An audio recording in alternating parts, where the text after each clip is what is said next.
Berarti memang kan keinginan itu awal dari penderitaan. Karena ketika kita menginginkan sesuatu itu pasti kita menghabiskan energi untuk mikir, emosi kita untuk bagaimana berusaha mendapatkan itu toh. Tapi kan nggak mungkin kita nggak melekat pada keinginan. Manusiawi itu. Berarti solusinya membedakan antara kebutuhan dan keinginan. Keinginan itu kan hal-hal yang datang begitu saja kadang-kadang. Tapi kalau kebutuhan itu yang memang udah ada di dalam diri kita. Misalnya kita butuh mangan, minum, itu kan udah kebutuhan dasar. Tempat untuk ngeyop, omah udah ada. Berarti kebutuhan berikutnya apa? Kebutuhan biologis kita itu berarti kesehatan nomor 1 tetap. Jadi ada segitiga Maslow. Segitiga Maslow kalau psikologis itu. Pertama itu kebutuhan biologis.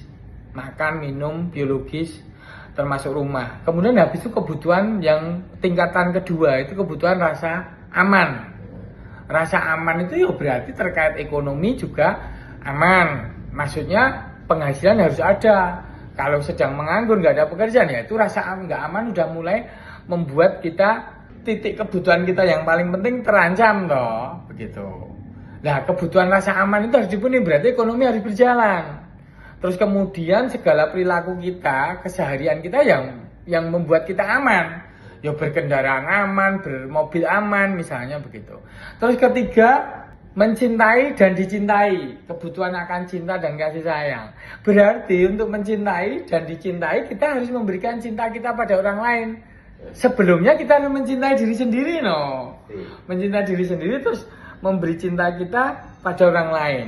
Dan orang lain pun juga akan memberikan cinta pada kita. Nah butuh apa berarti?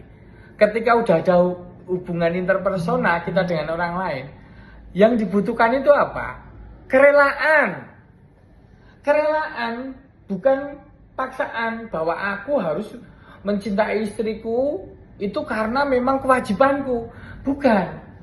Memang benar itu wajib secara dogma, tetapi maksudnya kita harus merelakan diri karena memang itu istri udah mendampingi kita lama. Istri sedang ada kekurangan ya aku harus bisa menerima kekurangannya, tapi ya pelan-pelan aku mungkin apakah mungkin kalau aku bisa merubah diriku mungkin istriku bisa lebih membaik misalnya seperti itu ya, itu kan saling mengisi. Tapi prinsip aku memberikan sesuatu pada istriku atau tetanggaku atau saudaraku itu atas dasar kerelaan. Kalau kita rela otomatis banyak hal akan berlangsung baik, berarti bukan atas dasar paksaan. Termasuk hubungan antara pimpinan sama anak buah itu atas dasar kerelaan. Tapi kalau urusan perusahaan kan memang ada strukturalnya gitu. Tapi paling nggak dengan tetangga dengan sama kayak gitu. Baru yang ke atasnya itu ada kebutuhan akan self esteem, harga diri. Laki-laki dewasa kita butuh melakukan sesuatu yang memang pantas gitu loh. Nah baru kebutuhan terakhir itu eksistensi diri. Yang ngomong zaman saya kan do potret itu kebutuhan eksistensi diri itu sebenarnya kebutuhan terakhir. Tapi zaman sekarang itu menjadi kebutuhan dasar, itu yang kebalik.